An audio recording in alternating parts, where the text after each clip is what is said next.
The following podcast is a presentation of Project Entertainment Network.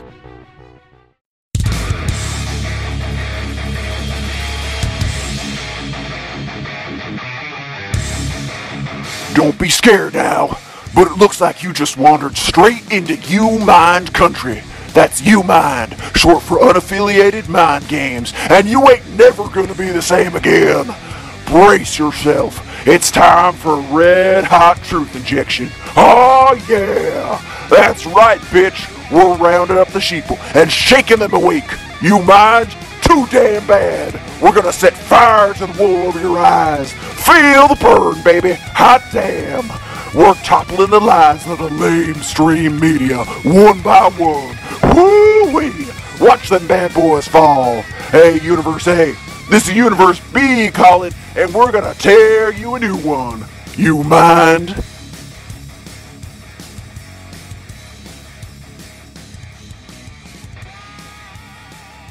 Okay, everybody. Hey, it is me, Napoleon Doom, and I'm here with the boss.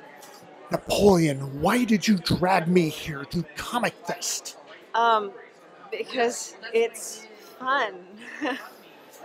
But then again, so many of these creative artists, so much more opportunity for deals. Yeah, pretty much if you could land them the position with DC or Marvel or get them a deal with Netflix, most of them would do that, sign over the souls, yeah.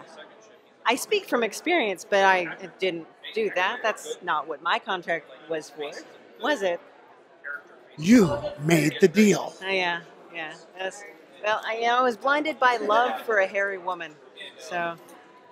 That is not my problem. Yeah, it's probably not, is it? Okay. Well, anyway, so it's not all bad. I mean, they have coffee, right? You like that? Yes. And shows. And a bar. Mm-hmm. And more shows. Mm-hmm. And lots of art. Lots and lots of art. You're not going to get sloshed at the bar, are you? Okay, so we are back after a small break.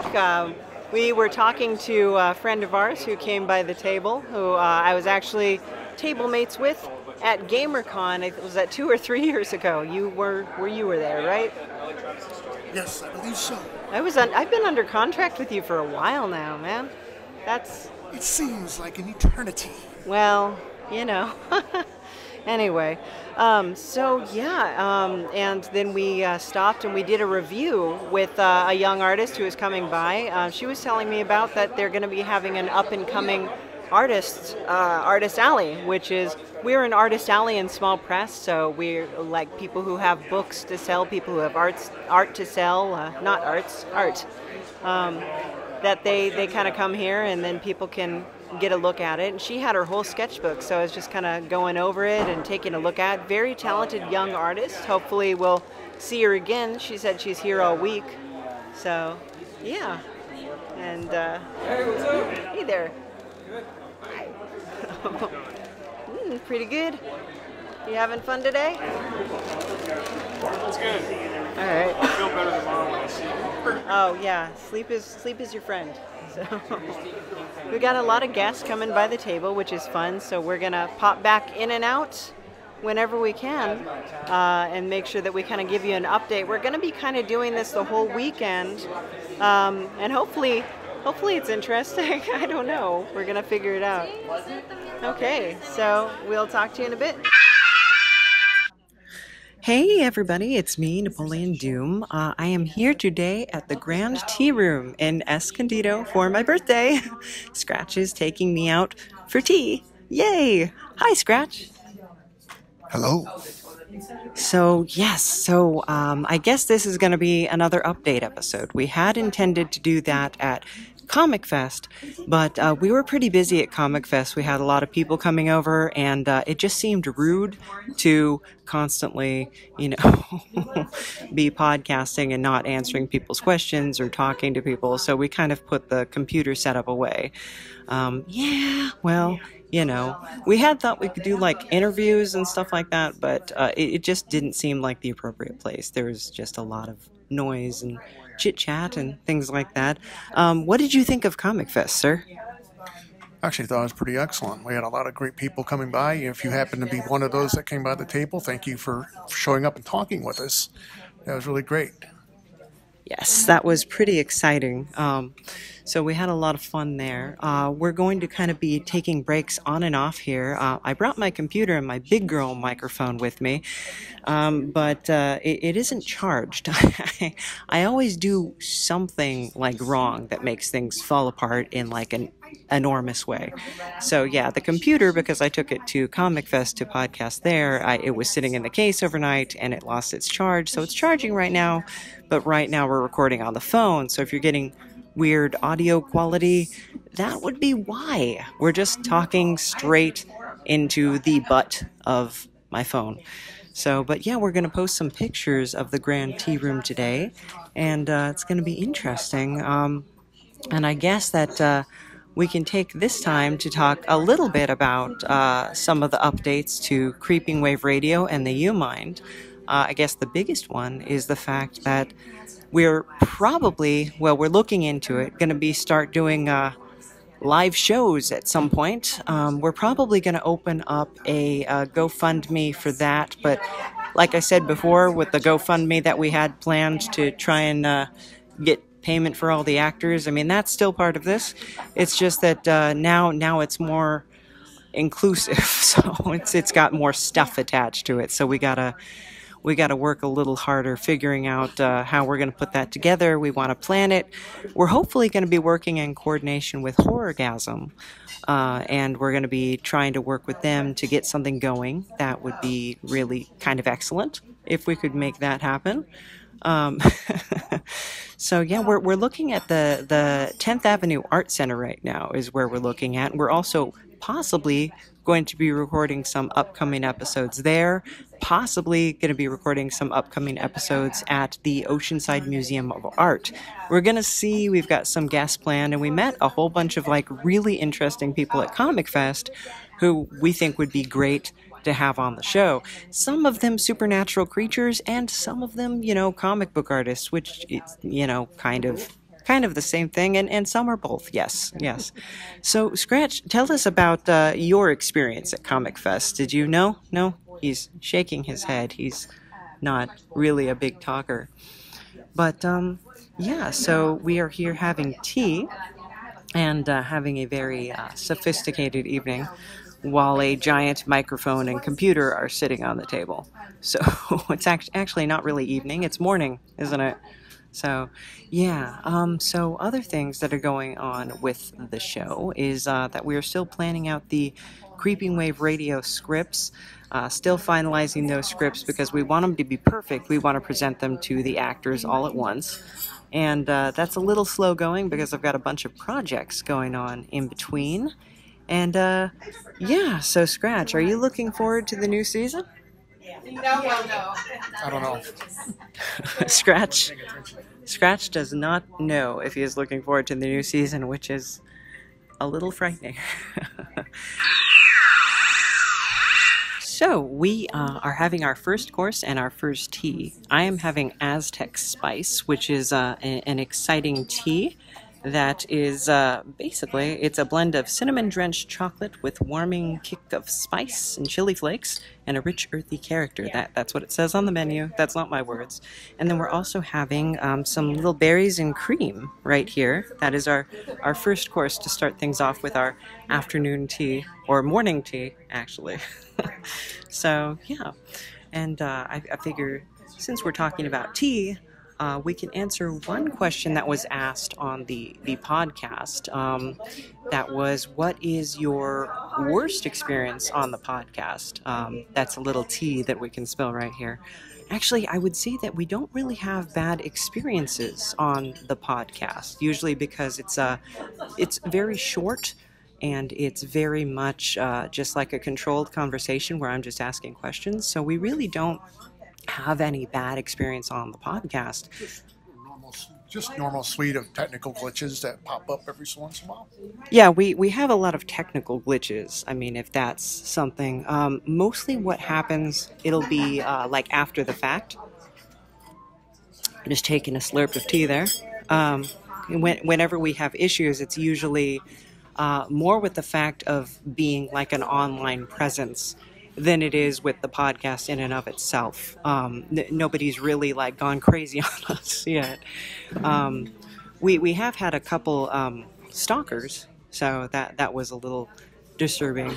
We did have one young lady who I believe might have been a skinwalker. Anyway, we are again jumping ahead in time here, and we are back at HE double hockey stick. Now that Skinwalker episode will be an episode possibly coming up in the U Mind in the future, but we're not into publicly shaming people, even if they are a little bit stalkerish. So Deserve it. okay. Some people think they might deserve it, but yeah, we're not into that kind of thing. So what we'd like to talk about instead of negative experiences on the show is some of the really amazing experiences that we've had with this weekend in specific at Comicfest was really a pretty amazing time, don't you think? Yes, yeah. You know, I don't know what kind of stuff that you experienced, but to me, Comicfest was very, you know, it's always a good experience for me because you have so many people that are very talented and very devoted to comics and art, and no matter what art they do, and it's just really a great place to be at. So there's just a lot of really great energy there. There really is, yeah. And we were really lucky this time because we actually got to participate in a panel. We were hoping to do a Creeping Wave U Mind panel, but that didn't get approved. Maybe next year. So tell all your friends how much you love Creeping Wave and how much you love the U Mind and how much you would love to sit at a panel and listen to the actors from that podcast just talk about the process and just delve deep into their minds. Well, I think they're recorded, aren't they? The panels? Yes. I think they did record the panels. Mm-hmm. At least they recorded the panel we participated in. So you might be able to, if you're not in town, mm-hmm. or maybe not even on a continent, that you'll be able to tap into those panels and see us live and in person and in action. Now, I only know because I saw a young lady with the phone out. So I don't know if it's like professionally recorded.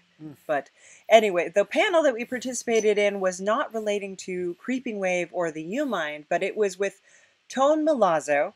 And we were doing a style of role-play game called Fate Accelerated, which I had watched a video on, but I did not quite understand the dice rolling. It's basically you get 4 dice, and they're plus-minus dice.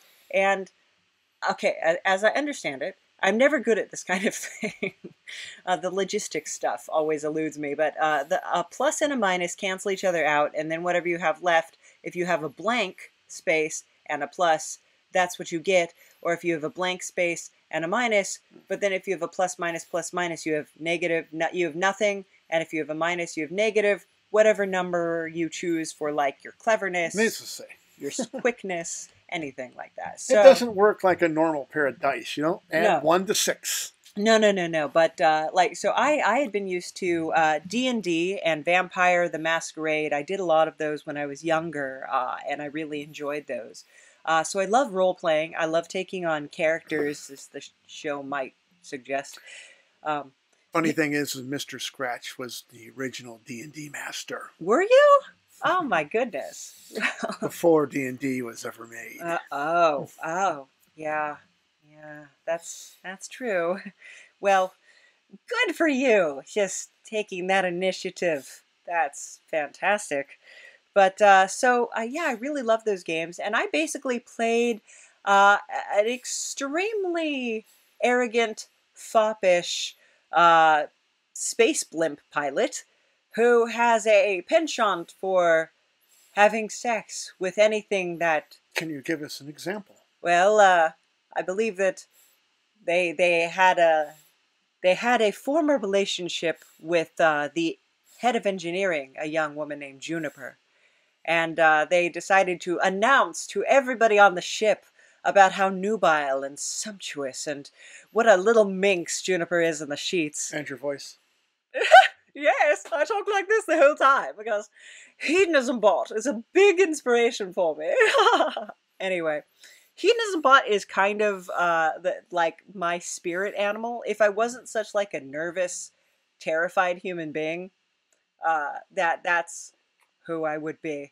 Except that I'm like so constantly pushed down by other people. But you know what? We're doing the podcast. We're starting to get away from that. We're experiencing other people, other worlds, and I'm pushing beyond my comfort zone. Well, needless to say, during the panel, yeah, that Napoleon delighted everyone else in the room because she came up with such a novel way of portraying this character, which I don't think anyone ever had any kind of inkling that it could be done. And so basically, everyone in the room was rolling and laughing and having a great time. Yeah, and we were there with quite a few other very talented actors, and so it was really just incredibly exciting to be working alongside them. And I'm trying to look up their names because I don't know their names by heart, and I want to make sure that I get them You can edit it later. correctly. I'm going to edit it in later, but you see, right now I'm doing what's called fillers so that we don't have dead air. And then I'm just filling that up with talkity. And okay, so here we go.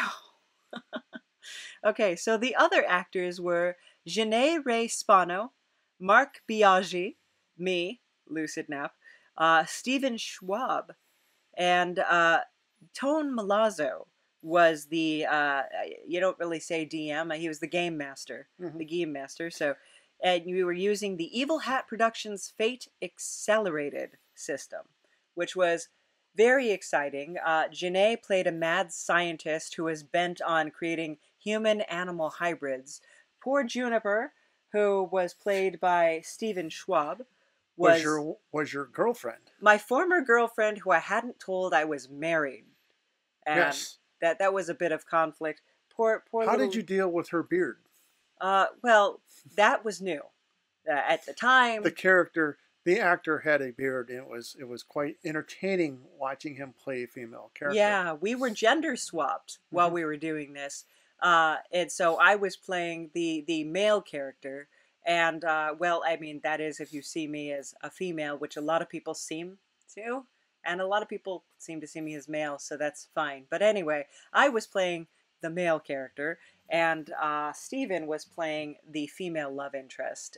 So my character, Pilot Bob, with 3 B's, including the one in the front, B-O-B-B, was basically, they had married a dowager widow who gave them a lot of inheritance, and they had inherited this fortune through marriage, and they had just really gone off the rails now that they had this money. And you know what they say about the nouveau riche. But yeah, Bob was really the exemplification of that decadent kind of Georgian sort of Prince Regent kind of behavior. Would you like a piece of cheese as you're flying the steampunk blimp? In fact, our ship was named the Yay Toast. And that is Yay Toast like Gjeetost, which is a type of dessert cheese. It's a sweet kind of robust cheese that and so the SS Yay Toast, which was pretty amazing. So Janae was a mad scientist. Juniper was the head of engineering, and she was my former love interest. And my poor wife Heather was stuck on the ship with me, making announcements about how hot and naughty that little minx from engineering could get. And but isn't Heather a hot girl name? I knew a girl named Heather when I was younger, and I've only known one. And I did think she was very attractive, but I didn't have a crush on her or anything. But she was a very pretty girl, but mostly from the movie Heathers, I would think. But yeah. Well, my experience comes from Heather Locklear and Heather Lockhart from the 1980s. Okay, well, Heather's a hot girl name. Of course, my character described Heather as being terribly horsey and just doughty. But the DM described Heather as being a beautiful woman. So, you know, in the eye of the beholder. But so we had a lot of fun with that. And then also Mark Biaggi, gosh, I hope I'm saying this right because I'm reading it. But Mark Biaggi played my brother Bartholomew, who was the navigator and madly in love with Heather. So it was quite fun. It was quite a ruckus event. We very madcap rollick. It was excellent in the fact that everyone was experienced and they're open enough that they just flew right into the characters. Yeah, we had a lot of fun. And it really was seamless. Mm-hmm. And everyone was outgoing and friendly, even though Napoleon came up with this crazy character out of left field. Yeah. And everyone just kind of said, "Okay, let's go with it." I am in general what you call chaotic neutral. And so, and if you play D&D, you understand that. But yeah, I'm just, we got a message. But so we were just having a lot of fun with this role play, and we were just entertaining everybody. And I'd love to do it again if Tone and the gang are up to it. And maybe we can also have the Creeping Wave You Mind podcast as well, or not podcast, I guess it would be the panel as well, and that would be fun. As you can tell, we're very excited about all the stuff that happened at Comicfest. It was just really fun, and really just a lot of really great things. What else happened? Well, besides just, just the panels, and we were just on one, and they were having panels continuously all through the day.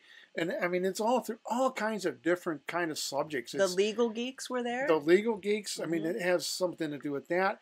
I've seen. I was kind of caught a glimpse of some that are very much on the business side of comics and running a comic book shop. And then there's ones on artists, and there was music. There was musical guests that played. Yeah. After the general public was kind of kicked out, and so you were able to listen to like.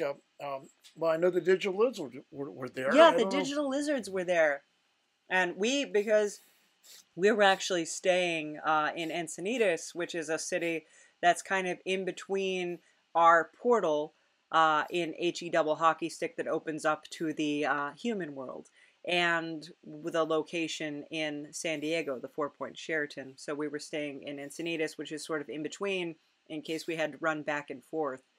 Which turns out we did, actually, because our first time in small press, and we left all of our comics at the apartment. Yeah. Double H. In HE double hockey stick, yeah. I have my upstairs apartment, and I have my downstairs apartment. You see, a portal opens up in my kitchen and takes me to the mortal world when I need to, because storage space. So I just... eventually the landlord is going to come in and do maintenance, and they're probably going to see that. The whole portal to, yeah. It'll be the last thing. Probably. Well, that's looking on the bright side. Well, they say the other things besides the musical guest is that there were probably, at least 100 other tables. With all independent artists doing their independent things. Yeah, really talented people. Accidental Aliens were there. You heard Travis Rivas and you heard Scott Lost on the podcast. And Vince, oh my goodness. I am hoping that I can pronounce his last name correctly, because Vince has been a very, very, a very good partner with us. He's been very, very friendly. And very supportive of what we did. And actually, he was kind of right in the same area that we were on our first Comicfest. And he was just like, yeah, this is kind of how it goes. And this is what you do. And we were able to look at him. And also how he presents his table and everything. And kind of learn a lot from him. There's Vince Alvendia. Now, I am hoping I'm pronouncing that correctly, Vince. If I'm not, just come over and slap me. Um, Normally, I Let like, me. huh? Let me. Oh, yeah. I type at and then Vince and then it comes up. So I know Vince, but I don't know how to pronounce Vince's last name. Forgive me. But Vince Vince, and Vince is the illustrator on an amazing comic book called Dark Agents, and this is the first book in a series, and it is called Violet and the Trial of Trauma. And it is written by Janina Scarlet, PhD, and illustrated by Vince Alvendia. Again, I hope I am saying that correctly. But what is really interesting about it is it uses it's intermingled in the storyline, so you're not really hit over the head with it. But it is using something called acceptance and commitment therapy. So, if you have experienced a trauma or a really tragic event in your life, this kind of helps you find the skills to cope and to learn how to sort of, I guess, reassimilate. Is assimilate the word I want? But I don't know. just What about the artwork? and the artwork in it is absolutely beautiful. I have to say, Vince did an amazing job. We've been looking over this like all day, and just I don't know if you can hear the pages flipping and the microphone, but yeah, Vince did a beautiful job. His style is so clean and so crisp, and I mean, I don't know exactly how to describe it. I mean, there's like a little bit of anime influence to it, but then there's a little bit of like American cartoon, maybe even a hint of Disney now and then. And it's really fantastic. And I was very honored because I received this book, Dark Agents, from Vince in trade for drawing a character from the series in my style, which I'm really excited to do. And I've been reading over it and trying to decide exactly which character. I think I have the character in mind, but I'm going to surprise you guys with it when I finally release it. And hopefully I'll be able to put up the process of me drawing that character and creating that character and everything. Because this is a project I'm extremely excited about as somebody who has lived a very bizarre life. I think it's amazing that books like this are offered to folks out there. So this is something I'm very excited about and very excited to be part of it now. Vince was one of my very first table mates. In fact, Vince and Bob Mckeone. I think it's McKeown. Everybody, I am so sorry about your last name. But they were my very first table mates at Comicfest. And I said to Bob before, I don't think I would have come back if I had somebody else. Because they were so cool with me and so friendly and happy and just joking the whole time.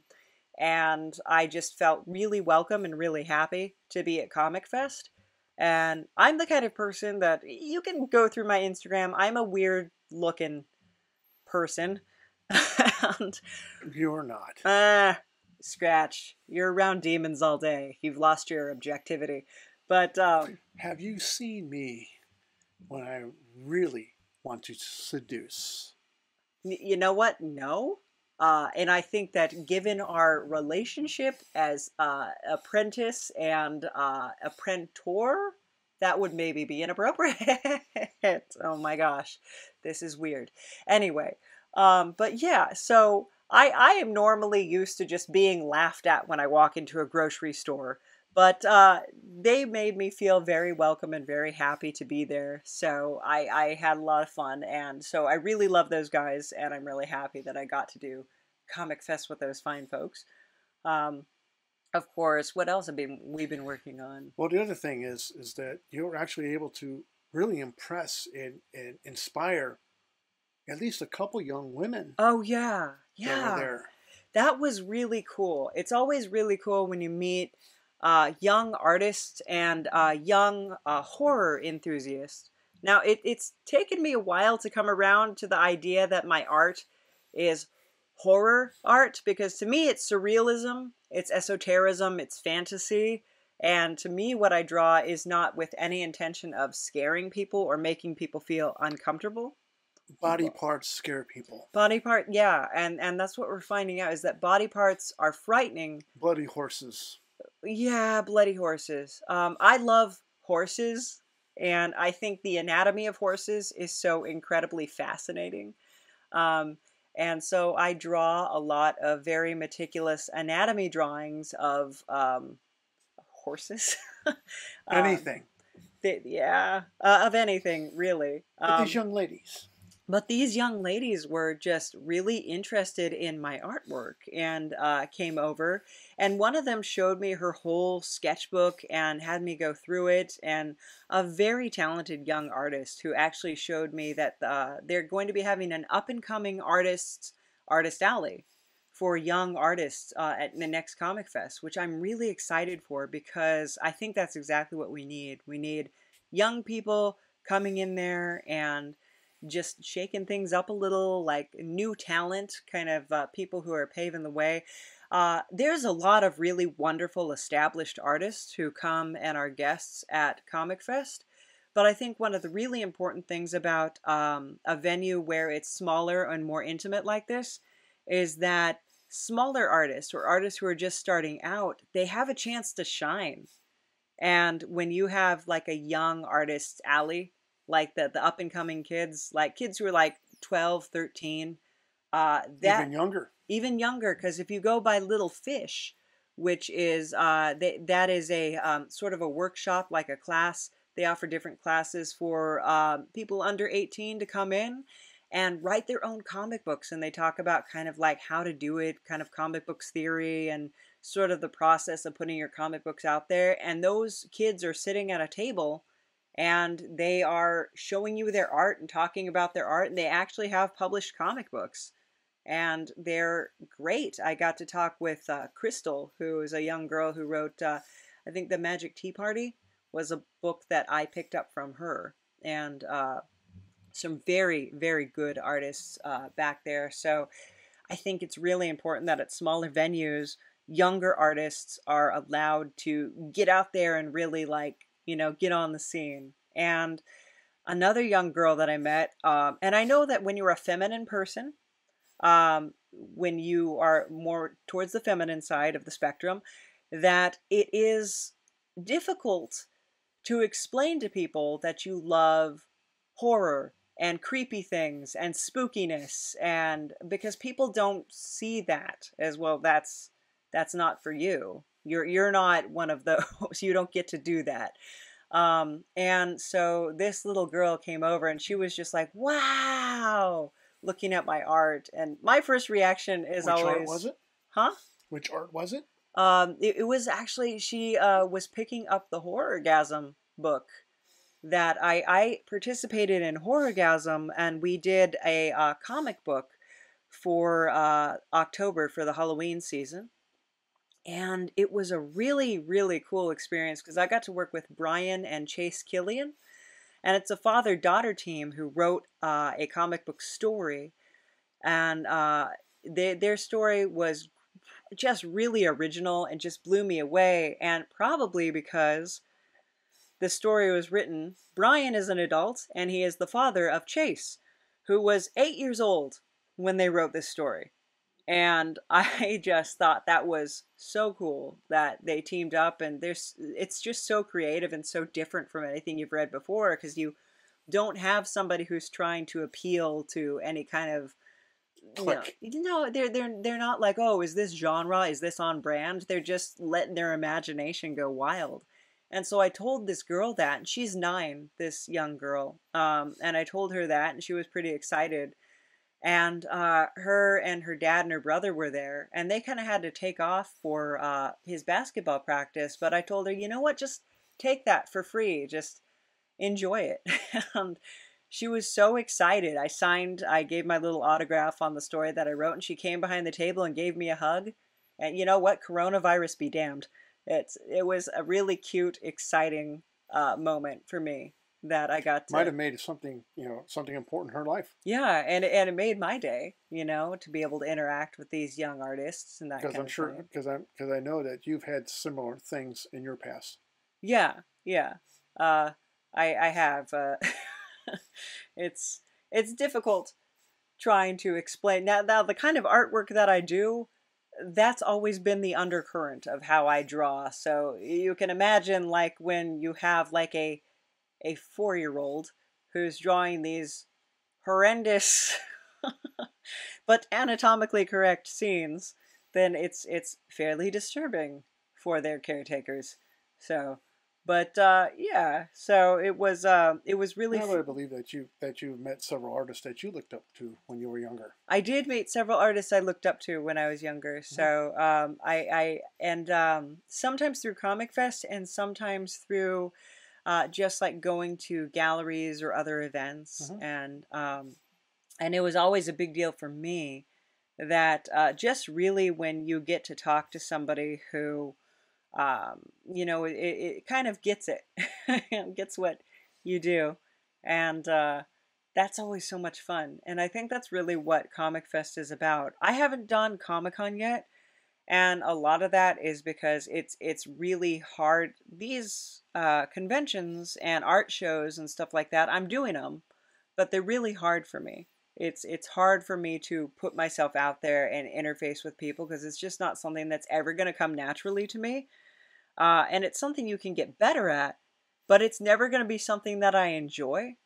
So it's only going to be something that I enjoy aspects of it, but it just the interface, it's always going to be a struggle for me. It's always going to be something that I'm actively thinking about every moment that I'm doing it. And I love meeting the kids and I love meeting other artists and having fun with other artists, but it's always going to be like a little bit more challenging for me than it is for someone who's just very socially gregarious and just loves meeting new people and loves hanging out and loves going to parties, and that's not me.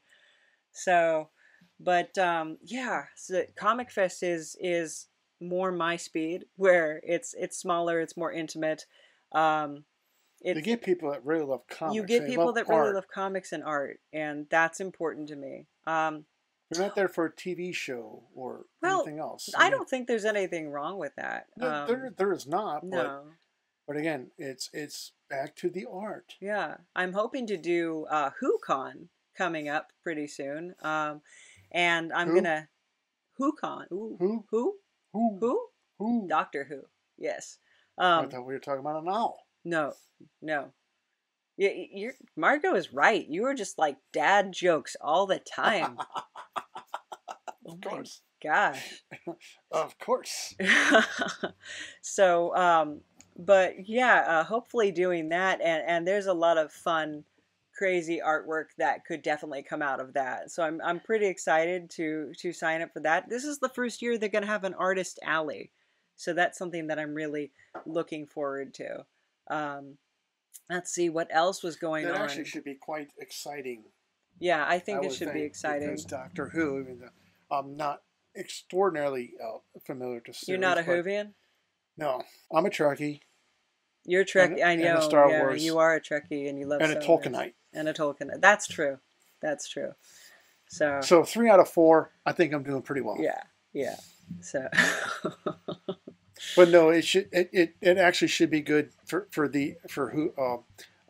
WhoCom to have an artist alley because again, that type of series attracts a lot of very talented and very artistic and people, and that should add a whole level of energy to the whole thing. David Tennant is my favorite Doctor. Who's yours? Leave a comment.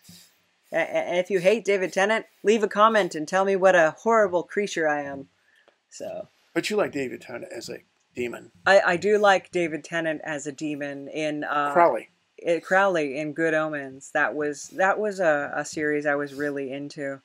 I'm still really into it. It's still got a lot of rewatchability.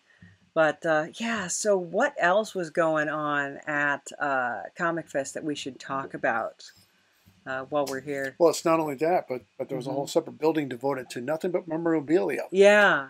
And so, I mean, as I walked through it, I saw a lot of toys that I had when I was younger that, I should have just kept in a box and sold for 10 times as much as they were worth at the time. But that's just money besides. Yeah. Is that it was excellent to good look through it and again see some of the things from your childhood and that were very important to you, and then just remind you of those days. Mm-hmm. I got a Beetlejuice figurine that has Sandy, the baby sandworm from the Beetlejuice cartoon by Nelvana Animation, and it has Beetlejuice playing kind of like a little woodwind kind of instrument, and it says the Charmer on it, and it says yes. It's cool. I'll post pictures of it online. Actually, Margot got it for me, your daughter. So, yeah. Then I was able to purchase for Nap a small pin with the picture of this wannabe wizard. Oh, Snape? Yeah, Snape. Whatever his name is. I like Snape. I'm a fan. So, I'm a Snape stan. So, And did you not get a crocheted object? I did. I got a tiny crocheted squid. And I will post pictures of my crocheted squid as well. It's a rainbow color. Well, it's actually shades of pink and purple crocheted squid. I do love the cephalopods. Who doesn't? Who doesn't love a cephalopod? I don't know. But it just shows you the breadth of different types of art that you can find here. Anything that you're into, there is really a place for you at Comicfest or Comic-Con. I used to go to Comic-Con every year, and then I just kind of stopped. I should probably get back into that, seeing as I write comic books and do podcasts, and probably be a good venue to advertise that. But eventually I'll get back on that horse. So, but so we had a lot of fun at Comicfest, and we did have a lot of fun for this birthday. This I don't know exactly what year birthday this is, seeing as I'm immortal, and 40 years this lifetime. Well, 40 years is what I'll admit to. But oh, I'm sorry. Yeah. You're 26. 26? Oh, no. 40 is definitely more believable. Trust me. But I don't know exactly, because as we've learned from Creeping Wave, I was involved in World War I, and so probably not in my 40s, but we'll stick with 40, because it's a good age. Yeah, it's a little less suspicious than other ages that, It's a good age because people respect you for your experience. Do they? And yet still find you sexy. Oh, well, I'm not... You're getting a little inappropriate here, Scratch. This is a business relationship, sir. So, yeah, everything about this birthday has been good so far. We did go out to tea, and actually our server at the Grand Tea Room, which is a wonderful place in Escondido, was somebody I went to high school with, who I didn't recognize. I kind of recognized. Where you get that inkling, do I know you? Kind of thing. And then at the end, she's like, "Why do you look so familiar to me?" And I was like, "Why do you look so familiar to me?" And so it turns out we went to the same high school. So she might be an immortal too. I don't know. But hey, Alyssa, if you are an immortal, sorry about that. You got a rough road ahead of you, young lady. But the teas were excellent. The teas were excellent. We had Aztec chocolate. Yeah, Aztec chocolate and white truffle. Yes, and fine assortment of sandwiches and desserts and tiny little. And the ambiance was excellent. Yeah, it's beautiful. It was done up kind of like an old Victorian kind of tea room, and just little lace tablecloths, little porcelain cups with the flowers painted on them and everything. It was really amazing. And there were some older women who came, and they had their little hats on, and so I always wear a sun hat if you watch my Instagrams, because the sun and me are not really friends with each other. And so it was kind of nice because I was able to leave my hat on. And normally I'm just no covers indoors. You take off your hat the second you come in. But I was able to wear it then. And I got a little Funko Pop of Snape from Old Scratch, because a spell book. And a spell book. A Harry Potter. That I'd gotten from a library down in my realm. In your realm. Wow. So these are some pretty potent spells then. Maybe you won't screw it up now. Yeah, I'm good at that. So yeah, we got a spell book, a Snape. Actually, the only thing that happened bad is I did have to get a tire changed on the Sab, seeing as I am the infernal chauffeur. That the Sab did require a new tire today on my birthday, but oddly enough, we do indeed have a satanic mechanic, so that was good. And yeah, how did you get that guy on the payroll? We made a deal. A deal? Yeah, I guess I won't ask about that. Those get pretty personal. But you know what? He's a good guy. He does good work. So we got the Sab all fixed up and ready for you know. I always treat my employees well, but you're really not my employee. No, if you get my meaning. No, I'm your apprentice.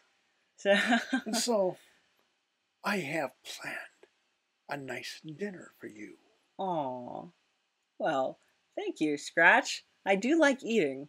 That's one of my favorites. Entertainments. And entertainments. After a while. Oh, well, that's nice of you, sir. So, well, anyway, I would like to, before we go, like to suggest to everybody that you take a look at the YouMind, Creeping Wave, and Lucid Nap Instagrams for various pictures of different commissions I've been working on, and pictures from Comicfest, which are slowly dispersing, but I do have some commissions that I'm working on from different people, so they're slowly disseminating to the internet, and there's pictures of your beautiful daughter Margot as well. So, yay! And yeah, she looked awfully nice in that little sparkly outfit that she was wearing. Don't you think? I would leave it there. Yeah, I should probably leave it there. Okay, but guys, all the links to the social media will be down below, and hopefully I'll be able to put the links to other people that we talked about in the show.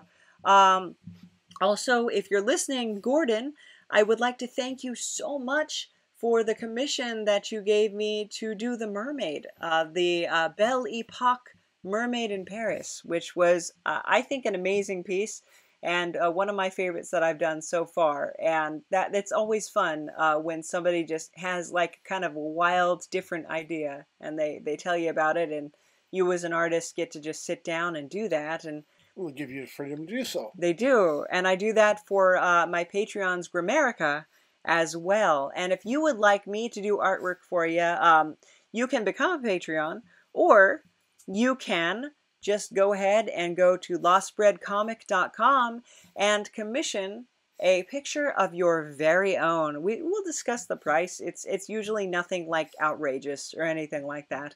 So, but yeah, I would love for you to do that. I've also got available prints online, and you can check out my comics, which take place in the same universe as the YouMind and Creeping Wave. Well, I mean, of course they do.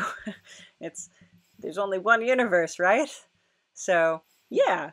And so they take place in that one in which we live.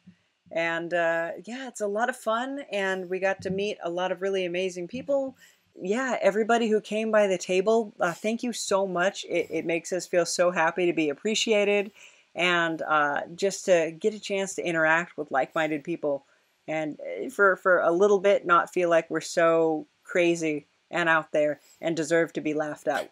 And of course, if you find out that we're on a show that's within driving distance of you, yeah, please show up and say hello. Yeah, we'd love to hear from you. We would, yes. And once the whole like Corona thing cools down, we'll hug you. Free hugs. If not, you'll get an elbow bump. An elbow bump. Free elbow bumps. How can you turn that down?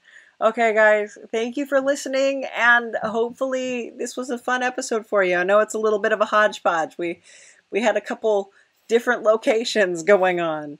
But yeah, we had a lot of fun at Comicfest and at the Grand Tea Room. And I would suggest over the summer, keeping an eye out because Comic-Con will be back next year. Comicfest will be, well, Comic-Con will be back, but also Comicfest. Comicfest. Yes. So it's going to be lots of fun, lots of hooting and hollering and carrying on. So, okay, guys, talk to you later. Bye. Special thanks to San Diego Comic Fest and the Grand Tea Room for allowing us to record on their premises. And to Tone Milazzo, game master and author. Check out his books at tonemilazzo.com. Thanks to fellow role players Janae Ray Spano, Mark Biaggi, Stephen Schwab. Thank you Vince Alvendia, the illustrator of Dark Agents. Check out his work at eggdropramen.studio. Or you can go ahead and check out the author, Dr. Janina Scarlet, at superhero-therapy.com. Together, they are the team that formed Dark Agents, Violet, and the Trial of Trauma. Thanks to former tablemate Bob Mckeone. Check out his stuff at bobdrawstuff.com. He does indeed draw stuff. And Little Fish. You can check them out at lilfish.us. Thanks as always to our legendary announcer, Savage C. Walnar. We couldn't do it without you, Savage. And give it up for Ethan Mexell, the composer of Demilitarized Zone, the You Mine theme song. If you think you'd like to help support the show, please consider becoming a Patreon at patreon.com/lucidnap. It helps us out so very much. Or make a small one-time donation at buymeacoffee.com/lucidnap. You can also lend your support by going to lostbreadcomic.com and commissioning art or buying prints, stickers, what have you. Lots of stuff available, lots of fun things, and if you don't see something you want, just send me a message. Of course, you can always just follow us, and those links will be down in the description box below. Then Creeping Wave Radio, which is our sister podcast, please do check it out and go to creepingwave.com for more info about the show and upcoming guests. We're going to be updating it as we get closer to our new season in October.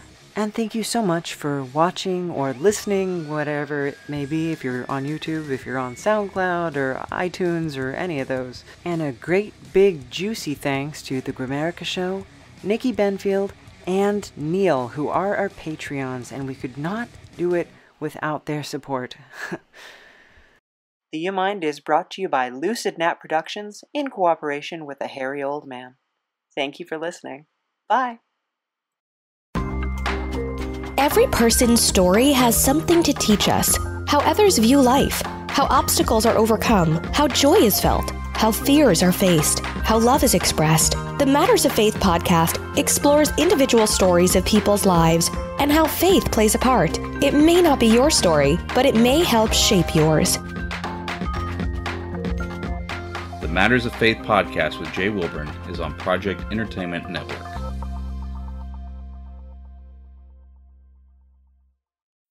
This has been a presentation of the Project Entertainment Network.